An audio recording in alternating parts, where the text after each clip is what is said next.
Good morning. Bago lahat tayo muna ay dumako sa panalangin. Opo Panginoon, nagpapasalamat kami sa umagang ito sapagkat biyaya ninyo ang nagbigay sa amin ng kalakasan, katatagan at puso na makipagtagpo sa inyo sa pananambahan. Puso na kung saan binago ninyo, pinuno ninyo ng inyong pag-ibig, kaya kami nakakaibig. At salamat po Ama na hindi po nawawala sa amin ang pag-ibig sa iyong mga salita at pag-ibig po sa pagkikipagtipon ng bawat isa at higit sa lahat pag-ibig sa inyo na siyang katuparan ng lahat ng hinihingi ng kautusan, ang pag-ibig nito. Samahan niyo kami sa aming pag-aaral ngayong umaga sa isang napakahalagang paksa na dapat naming maunawaan ng lubos. Lumago kami sa pagkaunawang ito upang kami makatayo at makatindig sa aming pananampalataya. Maraming salamat po Ama, ito ang aming dalangin sa pangalan ng Panginoong Hesus.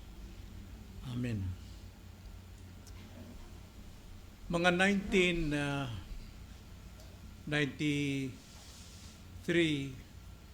mga ganong taon, na hospital yung aming bunsong anak na si DJ at dinala namin sa Parañaque Medical Hospital dahil siya po ay na dengue at napaka-delikado ang kanyang kalagayan dahil kapag napisil mo yung kanyang balat ay nangingitim kaagad at siya po ay bumaba ng gusto ang kanyang mga platelets kaya dinala siya sa hospital. At sa akin naman patuloy ang ministeryo pero kailangan kong pumunta sa ospital upang dalawin ang anak naming bunso kasama si Mama na halos siya lang, hindi na mahiwalay doon. Dumating ako roon na talagang antok na antok dahil puyat ako sa ministry para may mga buhangin yung mata ko. Pero natulog ako, pinatulog ko ni Mama. At hindi ko alam na mayroon din palang tinakbong sa ospital, sa emergency na isang sanggol, 2 buwan pa lamang, at dinala sa operating room. Ngunit mga ilang sandali lang ibinalik sa ward dahil dineklara ng doktor patay na. Kaya pinatawag ang pari sa ospital sa Parañaque upang bendisyonan yung bata. At yung kanyang tatay, ang tatay niya ay nasa mga halos 70 years old na at ang kanyang naging asawa, pang ilang asawa niya ay bata pa, 23 lang. At sila nagkaanak. Yun ang unang anak na namatay pa. At binindisyon na ng pari. Palibasa itong ama ay isang born again. Naghahanap siya ng makapag-pray na born again. At tatanong siya sa mga pasyente ron kung mayroon ba silang kilalang born again na Kristiyano o di kaya pastor. At napunta si Mama, pinuntahan, at tinuro ni Mama, mister ko, nangangaral yan. So ginising nila ako. At ang sabi, Pastor, sabi ng matanda, pre-over mo yung aking anak dahil patay na. Sana nga po, sana mabuhay siya. Palibasa, puyat ako na parang may buhangin yung mata ko at talagang parang nananaginip ako. Pinuntahan ko pa rin yung bata na nakahiga at pinag-pray ko, pray over. Dahil born again naman. At napapansin ko sa aking prayer na halos tulog pa, ang nababanggit ko, kutsara, tinidor, palanggana. Yun ang nababanggit ko sa isip ko sa panalangin. Sabi ko, ano ba nangyayari nito? Pero hindi lang narinig dahil tahimik lang yung prayer ko. Alam niyo mga kapatid, mamaya-maya kumilos yung kamay ng bata at sumigaw yung ama, buhay ang anak ko, buhay! Buhay ang anak ko. Sabi ko, buhay? So hindi pala patay yung bata, pero diniklara na patay na, tinanggihan na nga ng doktor. At lahat ng mga nando sa ward A, saksi sila na patay na yung bata. Pero nabuhay siya. Kaya sabi nung tatay, salamat pastor, salamat ang prayer ko, tinidor, kutsara, palanggana. So na-realize ko, doon din ako nakapag-iisip na yung mga pastor na nagpapalayas ng demonyo, nagbubuhay ng patay, kayabangan lang yun. Sapagkat ang totoong nagbubuhay, kung may himalaman, ay ang Diyos lang. Dahil panalangin ko, tinidor kutsara, palanggana eh. Pero nabuhay yung bata. So wala sa akin. Wala sa husay ng panalangin. Kundi sa kapangyarihan ng Diyos, nabubuhay ang isang patay. Ganon din ang kalagayan natin, mga kapatid. Tayo hindi pa tayo nakakilala sa Diyos, dahil hindi pa tayo binuhay ng Diyos sa totoong buhay spiritual, lahat tayo ay patay. Patay spiritually. Buhay man tayo physical, pero patay tayo sa espiritu, tulad ng sanggol na yon. Sa kanyang kailan lang sandali, ay buhay siya sa physical world, pero ngayon patay na siya sa espiritu. At ganoon tayo. Walang anumang relihiyon, walang sino man tao, walang pastor, walang sino mang papa ang makapagbubuhay sa isang patay, maliban ang Diyos lamang. At ang pagbubuhay sa patay, whether it is a physical death or spiritual, yan po ay gawa ng Diyos, himala ng Diyos. Kaya nga, ang kaligtasan natin ay himala ng Diyos. At ito ang ating paksa tungkol po sa regeneration or sa biblical na pagkakasabi, John 3:3, born again. Now, ang born again sa ating panahon ngayon, ginagamit nila bilang grupo, bilang isang relihiyon. Tayo po ay hindi born again religion. Hindi po tayo born again fellowship, kundi tayo po ay mga ipininganak sa Espiritu sa biyaya ng Diyos at mga Kristiyano. Napakalagang maunawaan natin ang paksang ito, regeneration or kapanganakang muli. So ang plano ng Diyos, gaya ng ating napag-aralan sa series na ito, Order of Salvation, ang kaligtasan ay plano ng Diyos, hindi plano ng tao, walang bahagi ang tao. At ito'y plano ng Diyos before the foundation of the world. At dahil plano niya, gawa ito ng Diyos. Dahil kung plano ng Diyos at gawa ng Diyos ang kaligtasan, ang tawag niyan ay biyaya. Dahil ibinibigay lamang ito sa atin ng libre. Kapag libre, biyaya yan. Hindi natin pinagtrabahuan. Hindi tayo gumawa ng anumang paraan para tayo ay bigyan ng kaligtasan, kundi ito ay biyayang kaloob, a gift from God. Kaya nga ang sabi nga sa Ephesians 1:4, ayon sa pagkapili niya sa atin, sa Kanya bago itinatag ang sanlibutan, upang tayo'y maging banal at walang dungis sa harapan niya sa pag-ibig. Makita natin, pinili niya tayo before the foundation sa layuning maging banal at walang kapintasan. Ibig sabihin, maging ligtas. Sapagkat ang kaligtasan ng Diyos, ito'y banal at walang anumang kapintasan. Nasa taong naligtas na lamang ang kapintasan kapag siya ay disobedient sa ating Panginoon. Kanya nga, doon pa lamang sa walang hanggang eternity past, nagplano ang Diyos ng kaligtasan at pinili niya ang mga taong kanyang ililigtas. At bago dumating sa atin yung kaligtasan yon, mga bagay na nangyayari sa buhay natin ay kasamang gumagawa ang Diyos para sa ating ikabubuti. Yan sabi nga sa Romans 8:28-30, ganito ang pagkakasabi. At nalalaman natin na sa lahat ng mga bagay, ang Diyos ay gumagawa sa ikabubuti ng mga umiibig sa Kanya, sa kanila na mga tinawag alinsunod sa Kanyang layunin. So all things work together for good para sa ating kaliligtas. Then verse 29, sapagat ang mga nakilala niya ng una pa, ay itinalaga naman niya na maging katulad sa larawan ng kanyang anak, upang siya ang magiging panganay sa maraming magkakapatid. At yaong mga itinalaga niya, yung kanyang mga na-predestined to become the image of His Son, ay kanya namang tinawag. At ang mga tinawag niya ay itinuring niyang ganap. At ang mga itinuring na ganap ay niluwalhati din naman niya. Now, ano ang ibig sabihin nito?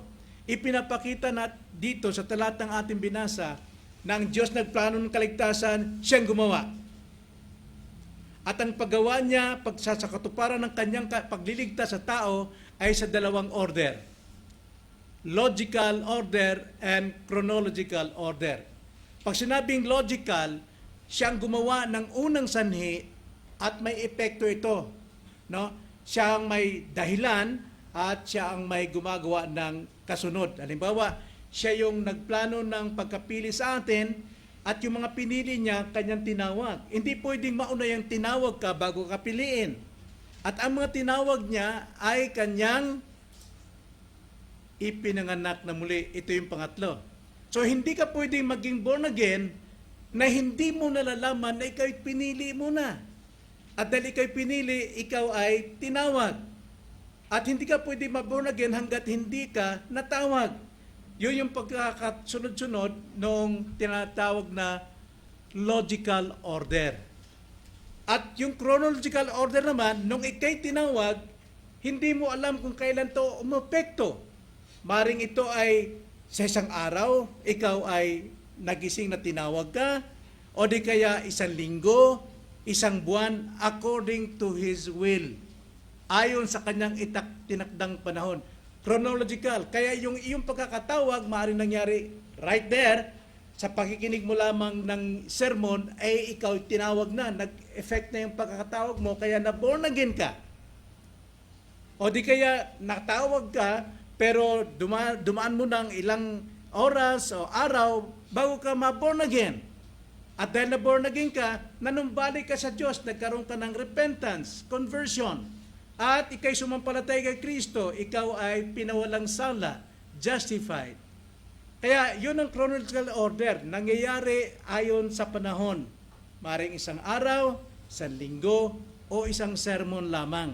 Logical order naman, may pinagmulan ka bago ka nangyari sa ikalawa, hanggang pakatlo, hanggang sa glorification. So yun ang dapat nating pag-aralan. Ngayon, ang ating tatalakayin ay ang born again experience. Regeneration. Okay? Kailan mangyayari ang regeneration? Nangyari ito dahil tinawag ka, pinili ka, una, at tinawag ka sa takdang panahon, at ikaw ay ipinanganak na muli. Basahin natin John 3, verse 1 to 5. Ito yung malinaw na pagkakasulat para po sa regeneration o born-again experience. Ganito ang pagkakasabi. May isang lalaking kabilang sa mga Fariseo. Isang lalaking kabilang sa Fariseo. Ito yung mga Fariseo, mga leader sa malaking iglesia sa panahon ni Kristo na kumakalaban kay Kristo. Pinakamalaki. At ang leader dito, mga Pharisees. Ang mga Pharisees, hindi lang basta ito pare, o hindi lang ito basta leader ng iglesia, kundi kabisado nilang Biblia, word for word, from Genesis hanggang po sa panglimang books. Fariseo, alam nila ang batas. Sila yung tagatupad ng kalooban ng batas. At ang eskriba naman, tagagawa ng batas. So basahin natin, may isang lalaking kabilang sa Fariseong relihiyon na ang pangalan ay Nicodemo, isang pinuno ng mga Hudyo. Siya ay pumunta kay Jesus ng gabi na at sinabi sa kanya, Rabi, nalalaman namin ikaw ay isang guro na mula sa Diyos. Alam daw nila na si Jesucristo ay guro na mula sa Diyos. Tingnan nyo, guro lang pagkakaalam nila kay Jesus Christ. Hanggang ngayon, yung pa rin paniwala ng maraming tao. Mula sa Diyos. Bakit daw? Sapagkat, ang sabi niya, walang makakagawa na mga tanda na iyong ginagawa, malibang kasama niya ang Diyos. So gumagawa ng himala si Jesus Christ, naniwala sila na si Jesus Christ ay guro mula sa Diyos. Dahil yun ang patunay na kasamang Diyos. Pero tingnan niyo ang sagot ni Jesus Christ sa kanya. Isa siyang relihiyoso, pinuno ng relihiyon, alam niyang batas, kilala niya ang Diyos na totoo. Dapat sabihin ni Jesus Christ, oh, ang galing mo, nahulaan mo kung sino ako. Pero ang sabi ni Jesus Christ, malayo. Sumagot sa kanya si Jesus, katotohanan ang sinasabi sa kayo. Malibang ikaw, sinabi ng Jesus Christ, malibang ang isang tao ay panganak na muli, unless a man be born again, hindi niya makikita ang kaharian ng Diyos. Now, tingnan niya yung conclusion ni Jesus Christ, yung observation niya kay Nicodemo. Pare, pinuno ng reliyon, nagtuturo ng Biblia, kabisado ang Word of God, kilalang totoong Diyos, pero bulag siya sa Kingdom of God. Bakit? Hindi niya kilala si Jesus Christ. Kilala si Jesus Christ as a teacher. Guro lamang. Kaya sabi ni Jesus Christ, katotohanan na sinasabi ko sa iyo, malibang ang isang tao ay panganak na muli, hindi niya makikita ang kaharian ng Diyos.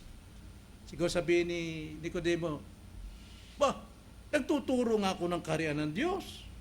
At itong reliyon namin, ito kaharian ng Diyos. Nakapasok na kami sa kaharian ng Diyos. Hindi lang kami nakakita.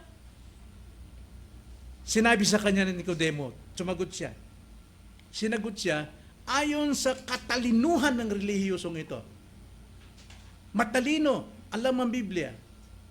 Pero ang sagot niya kay Jesus Christ, hindi biblical, but fleshly, makalaman. Ang sabi niya, sinabi sa kanya ni Nicodemo, paanong may papanganak ang isang tao kung siya'y matanda na? Kung titignan natin sa pantao, piloso po itong taong ito. Na sinasabi natin piloso po dahil makalaman yung kanyang isipan, hindi spiritual. Kaya huwag kayong maniniwala sa mga pilosopong tao sapagkat yan ay pilosopo. Makalaman. Sabi niya, makakapasok pa ba siyang muli sa tiyan ng kanyang ina at ipanganak? Tinan niyo, kalokohan na isipan niya, makalaman. Kaya maraming tao ngayon ay makinig ng pangangaral dahil makalaman. Sumagot si Jesus, katotohanan ang sinasabi ko sa iyo, malibang ang isang tao ay ipanganak ng tubig at ng Espiritu. Na alam ito ni Nicodemo, alin tubig at ang Espiritu. Sa Lumang Tipan, bago pumasok sa Holy of Holies, mayroong laver, may palangganang malaki na ginto at may tubig. At bago sila papasok doon sa Holy of Holies na kanilang sinasambahan para mag-alay, kailangan mo na lang maghugas, maglinis. Yan ay ritual. Buong katawan, dapat naligo sila at maghugas bago pumasok. So ang sabi rito ni Jesus Christ, katotohanan na sinasabi ko sa inyo, malibang ang isang tao ay ipanganak ng tubig at ng Espiritu. Pagdating po sa spiritual na kahulugan ng tubig, ito ay tumutukoy sa salita ng Diyos at ang Espiritu. The Word of God and the Spirit, hindi yan naghihiwalay. Ang Espiritu ay salita ng Diyos at ang salita ng Diyos ay Espiritu. At ang Espiritu nagbibigay ng buhay. At ang salita ay nagbibigay ng buhay. Isa lang yon. Ipinaliwanag Jesus Christ yung ginagawa ninyo sa inyong seremonya. Hindi ka papasok sa Holy of Holies hanggat hindi ka muna nalinisan ng salita at ng gawa ng Espiritu. Katotohanan sinasabi ko sa iyo, malibang isang tao ay panganak ng tubig at ng Espiritu, hindi siya makakapasok sa kaharian ng Diyos. Nag-iisip si Nicodemo, hindi ko maintindihan. Gusto mo maintindihan pa? Verse 6, sabi ni Jesus Christ, ang ipinanganak ng laman ay laman. Ikaw, kahit pari ka, teacher of the word ng law, tao ka pa rin, ipinanganak ang tao, mananatili kang panganak na tao. Pero, ang ipinanganak sa Espiritu ay Espiritu. Kapag ikay pinanganak sa spiritual ang pagkakaunawa mo. Kaya sabi sa verse 7, huwag kang magtaka na aking sinabi sa iyo. kailangan kayo'y ipanganak na muli. So ito po yung kahalagahan po ng kaligtasan. Ang kaligtasan ay plano ng Diyos before the foundation of the world, at ang plano niya, isinagawa niya, tinawag niya ang kanyang ililigtas, at ang kanyang mga inililigtas ay kanyang ipinapanganak na muli upang makaunawa. Bakit po? Sa konteksto, bumagsak ang tao sa kasalanan. Kaya sa John 3, si Nicodemo ay isang guro ng kautusan, lumalapit kay Jesus sa gabi. Pinili niyang gabi kasi makikita siya ng kapwa niya Hudyo at nakakahiya ang isang dakilang guro lalapit lamang sa isang alipin mababa kay Jesus Christ. Si Jesus Christ ay alipin. Kaya gabi, upang alamin niya tungkol sa kanya kung tama ba ang kanyang pakiwari na silang mga Pariseo na si Jesus Christ kasama niya ang Diyos sapagkat gumagawa siya ng himala. Yun lang ang pagkakaalam niya. Maraming naniwala sa himala na ito'y sa Diyos. Pero alam natin, gumagawa rin himala ang dyablo.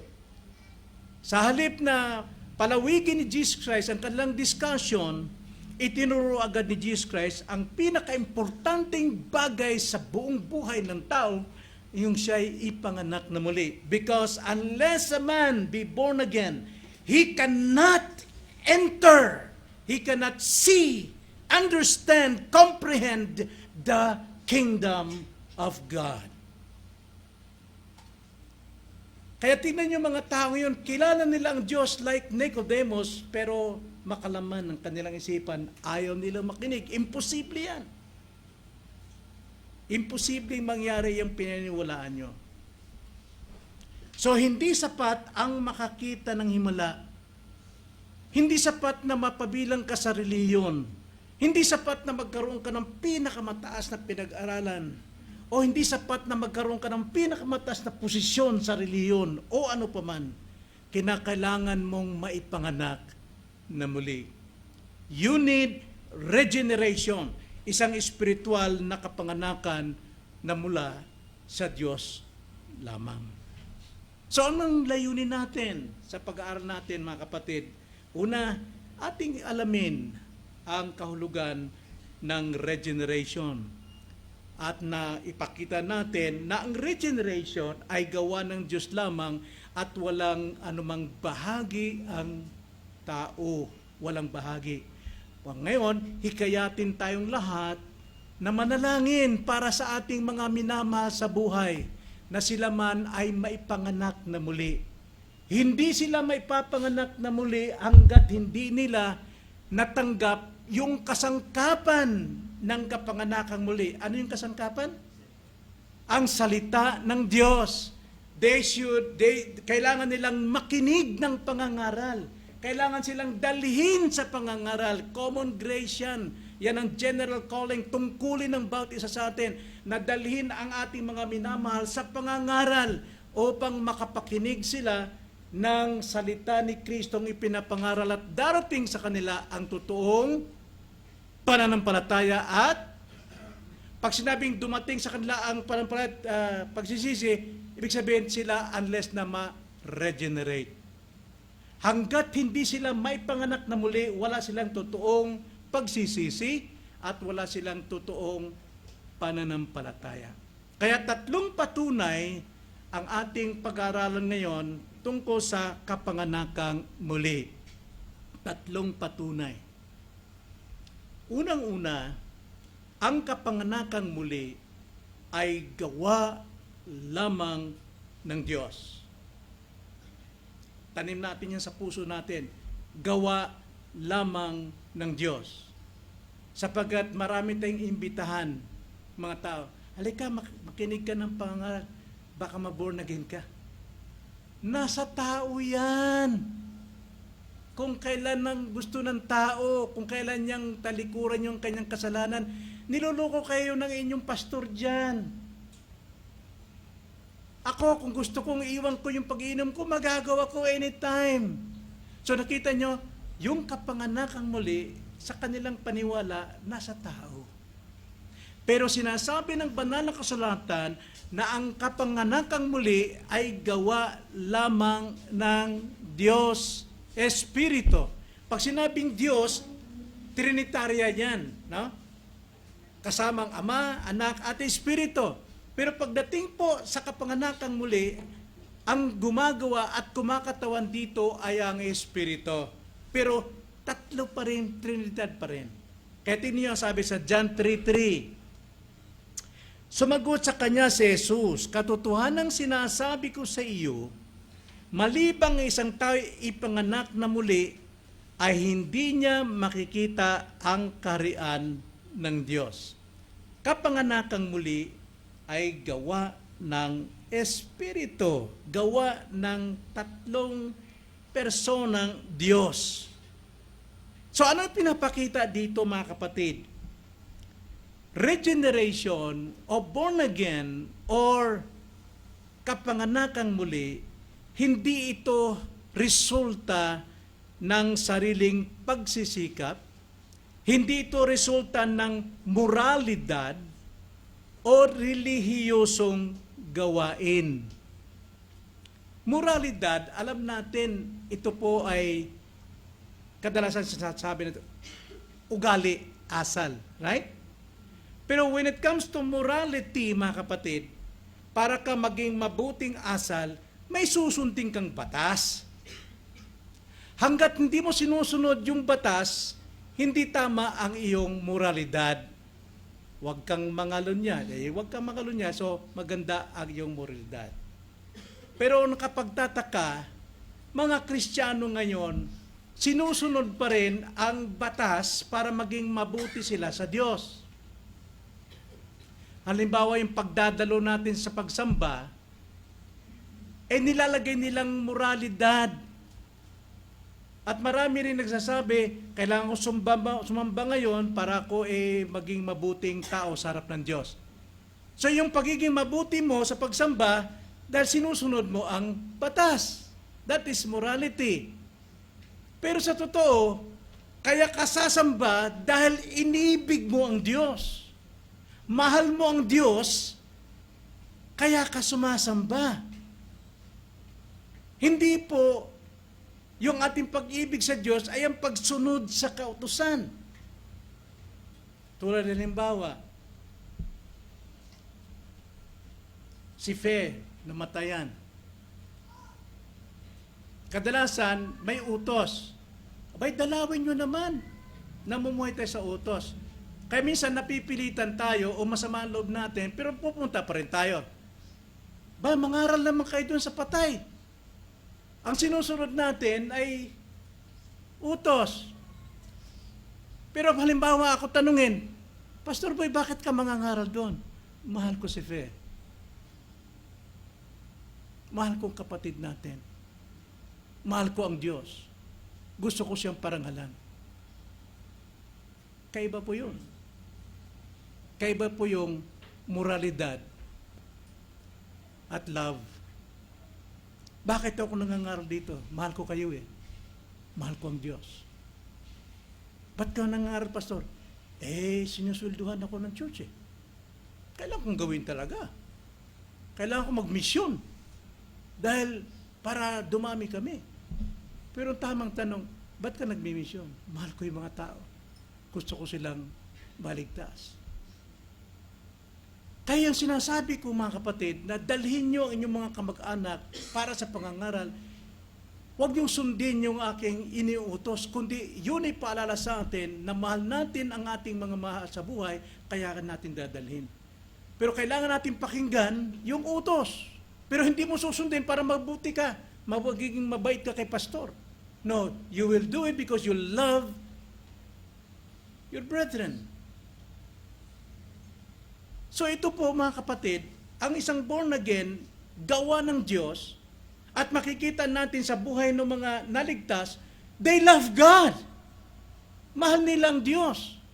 Kaya ginagawa nila kahit sakripisyo, kahit buhay pa ang kanilang ibibigay because they love God. Kaya pag sumasamba tayo every Sunday, hindi dahil tayo napapaya kay pastor. Dahil hindi dahil tayo miyembro. No, because we love God. Romans 13 verse 10, love is the fulfillment of the law. Hindi tayo kikilos dahil gusto nating magpapugi sa Diyos o magpapugi sa iglesia.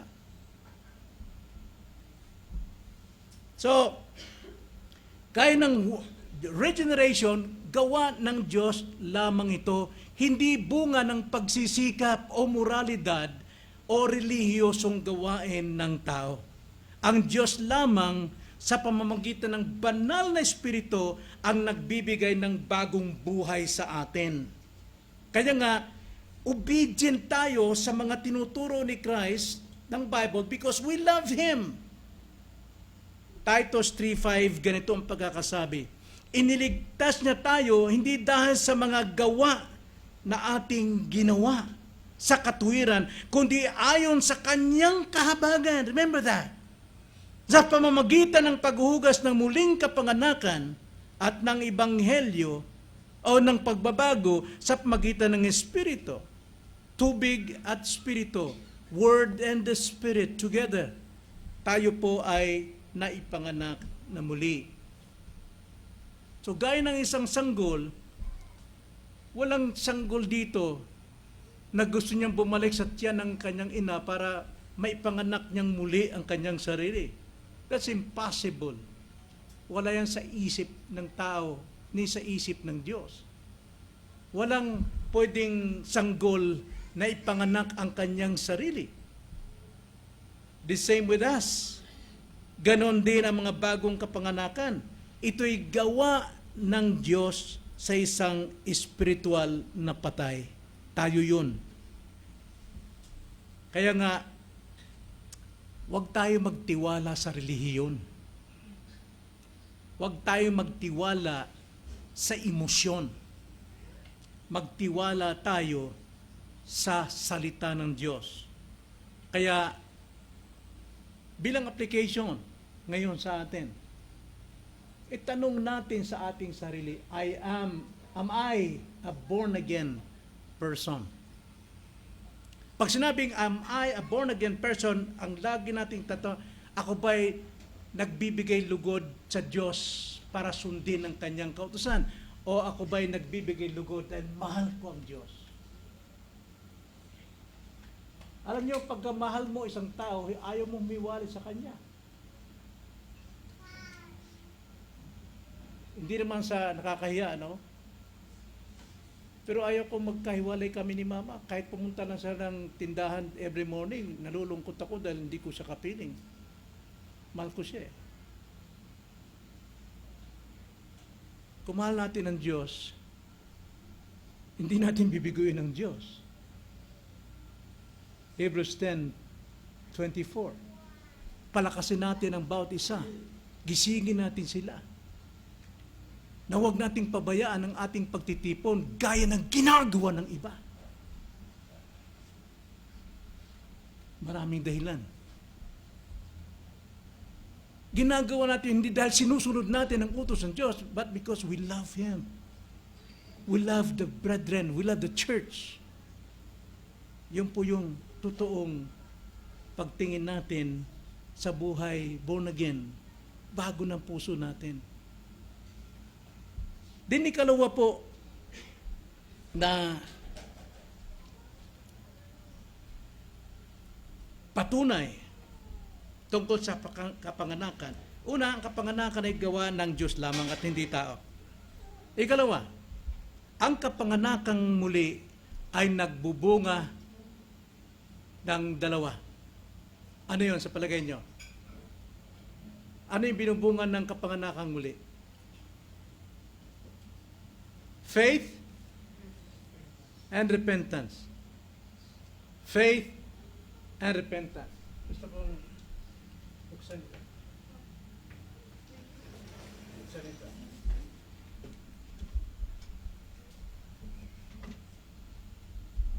So number one is pinili. Ito yun. Sa unang-una.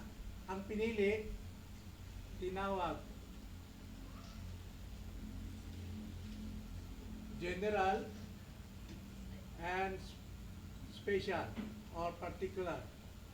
Ngayon, tinawag, ang kasunod dito ay regeneration or BA, born again, o di kaya kapanganakang muli. Ang bunga nitong regeneration ay dalawa. Una, pagsisisi. Pangalawa, pananampalataya.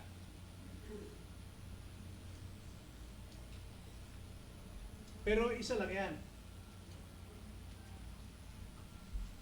Pero ang pagsisisi pananampalataya hindi pwede maghiwalayan. Kaya nga pag ikaw ay na-born again, natural sa iyo, manunumbalik ka sa totoong Diyos. That is conversion. Manunumbalik ka talaga sa Diyos eh. Tatalikod ka sa iyong kasalanan, tatalikod ka sa iyong kasamaan, sa iyong kayabangan, tatalikod ka sa lahat ng iyong idols. At pupunta ka talaga sa Diyos. That is conversion. At dahil ikaw ay may ikaw ay na-convert, ikaw ay nagbalik sa Diyos, then ikaw ay sasampalataya. Kaya ang tawag niyan is justification. Ikaw ay pinawalang sara, inaring ganap, perfect sa mata ng Diyos. As if hindi ka nagkasala. Kaya regeneration, nagbubunga ng pagsisisi pananampalataya. So ang kasunod niyan is conversion. Iniisa-isa lang natin. Pero ang totoo niyan, pagsisisi pananampalataya, conversion and justification ang iyo pong natanggap. Pero dahil sa pinag-aaral natin, sinusunod-sunod natin. At ang kasunod niyan ay adoption, pagiging anak ng Diyos. Logically, hindi ka pwedeng maging anak ng Diyos hanggat hindi ka na ipanganak na muli. Hindi ka pwedeng maging anak ng Diyos hanggat hindi mo na lamang ikaw pinili at ikaw tinawag, ikaw ay na-regenerate. Kasadasan ng doktrina ng kaligtasan tinuturo ngayon, ako'y born again na. Bakit? Isumampalataya ako sa Panginoon. Ito yung kabuuan po ng ating salvation is the faith, yung ating pinangahawakan. Alam natin. Kaya kailangan natin ituro sunod-sunod para pwede nating ihimay-himay, paliwanag natin sa mga tao. Sapagkat mahal din natin sila na kailangan silang maligtas. So yun po, regeneration. Ang dalawang bunga niyan ay faith and repentance or repentance and faith. Acts 21 verse 20 na yun po ang pangangaral. Yun ang layunin ni Pablo na lahat ng kanyang pinapangaralan ay makatanggap ng repentance and faith. Repentance towards God and faith in Christ. Yan po yung gospel na itinuturo sa atin. So ang bagong kapanganakan na hindi epekto ng pananampalataya. Hindi mo na mauna yung pananampalataya para ikaw ay ma-born again. Kundi ang pananampalataya mo bunga ng regeneration. Kapag ang puso ay binuhay ng Diyos, kusang lalapit ito kay Kristo. Kapag bago ng puso natin full of faith, because the just shall live by faith, hindi naman kailangang utusan Sunday ngayon sa sunod ha. Sunday, kailangan tayo maghanda ha. Sabado, kailangan wag nating puyatin ang ating sarili. Hindi na kailangan doon because you are full of faith. Puno ka ng pag-ibig, hindi ka lang dapat palan. Pero, utos pa rin ng Diyos, Hebrews 10:24-25, na ating pong paalalahanan ang mga kapatid na huwag tayong magpapaliban sa ating pagsamba. Bakit po? Number one, sumusunod tayo sa kautusan ng Diyos, sa pag-ibig natin sa Diyos. Ikalawa, tayo po ay magbibenepisyo mga spiritual blessings sa ating fellowship, sa doctrines of the apostles. Tayo po ay nakikinabang. So kusang lumalapit, kusang dumadalo, kusang nakikiramay ang totoong born again.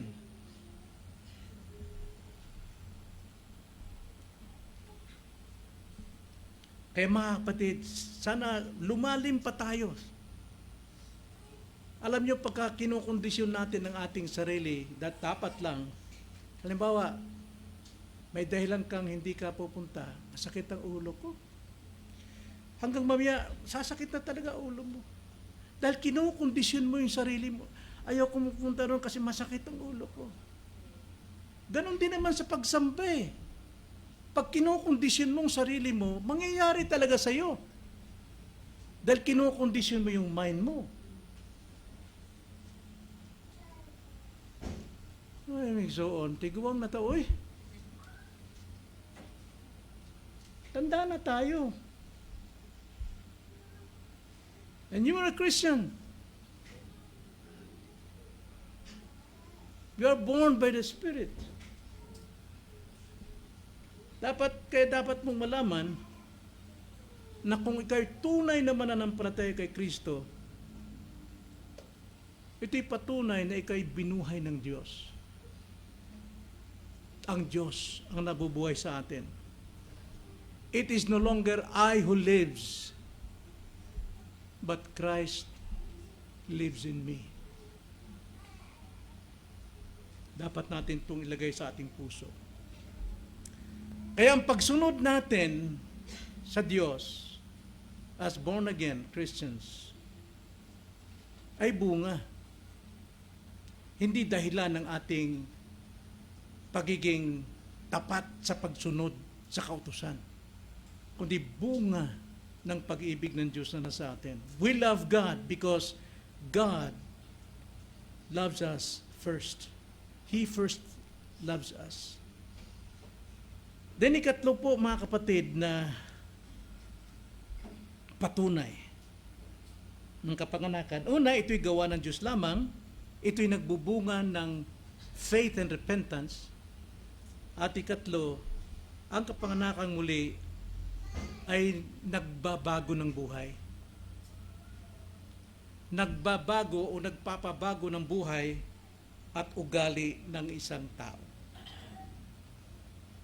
Ephesians 2, basahin natin verse 4 to 7. After na pinaliwanag ni Pablo na tayo patay nung una, nung hindi pa tayo Christians, patay tayo spiritually, but because of God's love to us, ang sabi sa verse 4, ngunit ang Diyos palibhasa ay mayaman sa awa dahil sa kanyang malaking pag-ibig sa atin. Maging noong tayo'y mga patay sa pamamagitan ng ating mga pagsuway, binuhay niya tayo kay Kristo sa pamamagitan ng biyaya kayo'y naligtas. At tayo'y muling binuhay na kasama niya at pinaupong kasama niya sa sangkalangitan kay Kristo Jesus. Ito po yung kaganapan na himala na nangyari sa buhay natin, na dating tayo patay sa kasalanan. Dahil sa kanyang dakilang pag-ibig, binuhay niya tayo at kasama na tayong pinaupo na kasama ni Kristo. Kaya nga, ang sabi ni Pablo, durugtong ko 2 Corinthians 5:17. 2 Corinthians 5:17. Kaya't kung ang sino man ay na kay Kristo, siya'y bagong nilalang. Ang mga lumang bagay ay lumipas na. Tignan, masdan, behold. Masdan ninyo, ang lahat ay naging bago. Naging bago dyan is continuous. Aktual sa buhay mo, kasama kang gumagawa at passive ka sa himala ng Diyos na ikay nagbabago hanggang katapusan ng buhay mo. Kaya nga, ang born again or regeneration, ito yung nagbabago ng buhay at ugali ng tao. Kaya nga isang tao ipinanganak na muli, isang regenerated person ay hindi maaring manatili sa kasalanan. Alam mo yan, kasalanan ang ginagawa mo. Alam mo yan. Pero malakas ang patutuo ng Espiritong nananahan sa atin para hindi ka manatili sa kasalanan, hindi ka manatili sa iyong sariling pangangatwiran. Ito'y lagi niyang nilalabanan. We hate sin Nalulungkot tayo palagi kapag tayo po ay nagkakasala. Yun ang ugali, attitude na tinuro ni Christ sa kanyang great sermon sa Mount, sa bundok, sa Beatitude. Blessed are those who mourn, yung mga nagluluksa, for they shall be comforted by God. Yung nagluluksa dahil nakagawa siya ng kasalanan, nakakapangatwiran siya ng mali, alam niyang sinungaling yun. Kaya nagmo-mourn siya. Yun ang ugali ng isang regenerated person. Hindi siya maaring manatili sa kasalanan. Lagi niyang nilalabanan at kinapupuotan ng kasalanan. Ang tunay na ebidensya is love to God and holiness. Yan ang ebidensya sa buhay natin, yung pag-ibig natin sa Diyos at pamumuhay sa kabanalan. 1 John 3:9, ganito ang pagkakasabi, ang sino mang ipinanganak ng Diyos ay hindi patuloy na nagkakasala, sapagkat ang kanyang binhi ay nananatili sa kanya. The seed of God, the Spirit of God remains in him, at hindi siya maaring magkasala sapagkat siya'y ipinapanganak ng Diyos. Hindi siya maaring magkasala. Kung titignan natin sa Greek yan, patuloy na sadyang pagkakasala. So yun po ang born again. Tulad ng isang puno yan eh.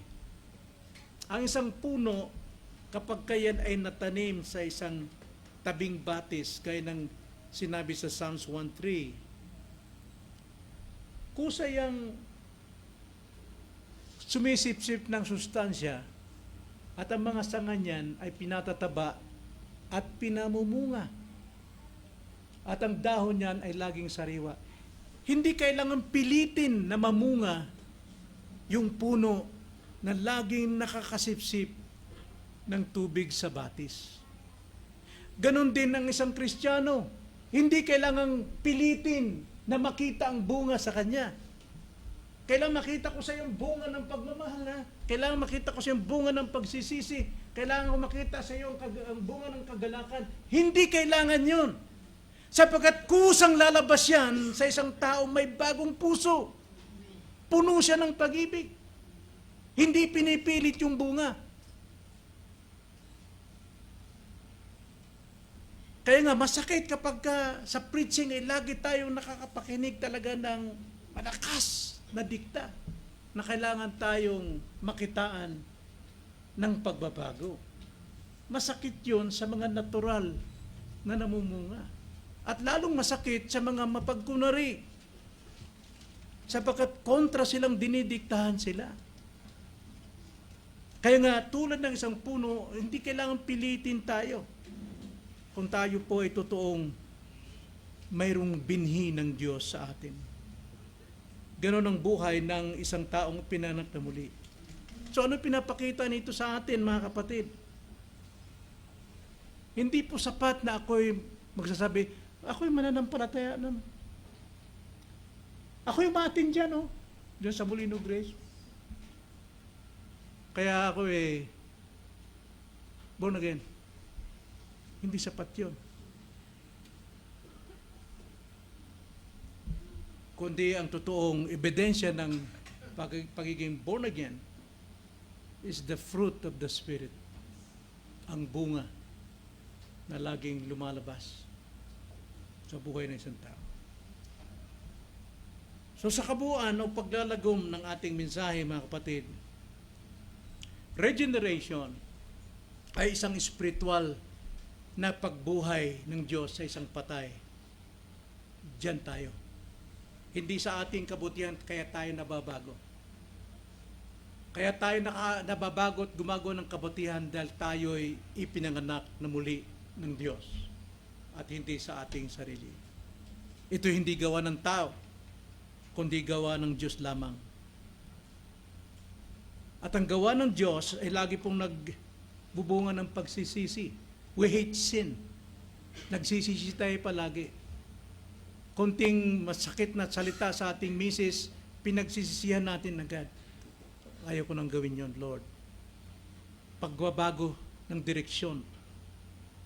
So sa order of salvation, ito yung pundasyon na nagbubunga ng lahat ng biyaya ng kaligtasan.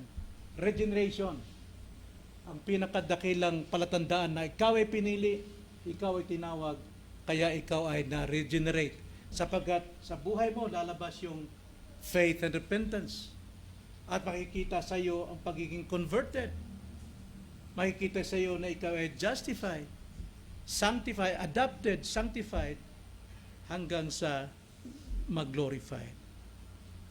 Kaya nga mga kapatid, magbibigay lang ako ng ibang leksyon, paalala sa atin. Number 1,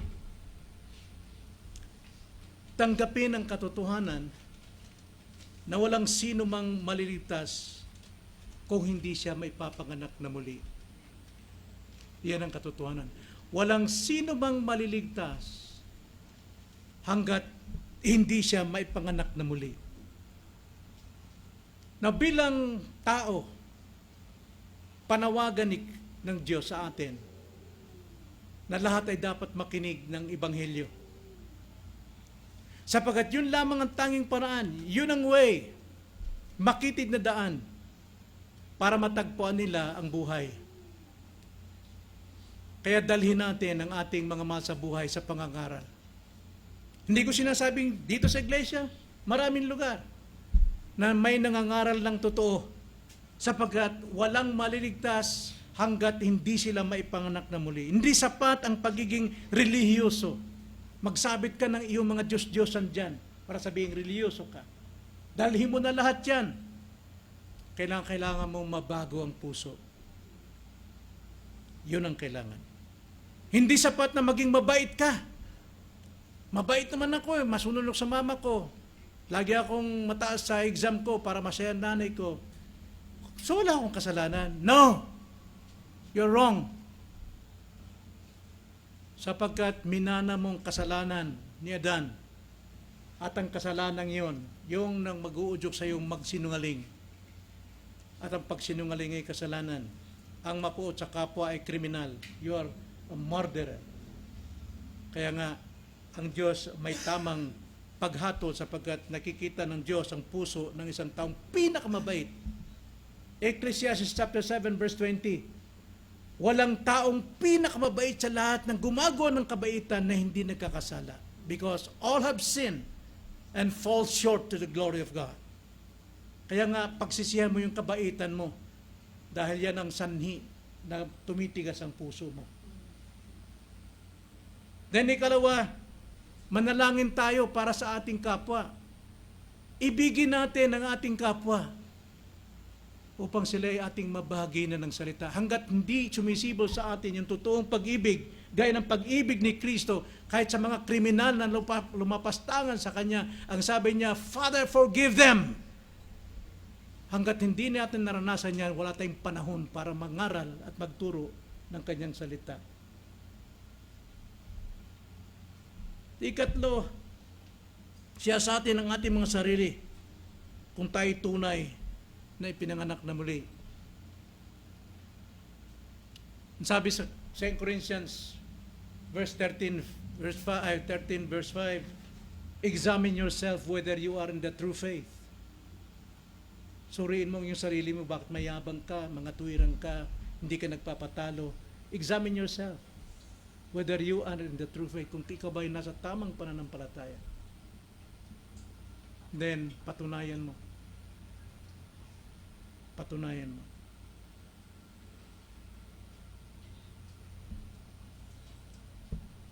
Then, panghuli, purihin natin ang Diyos.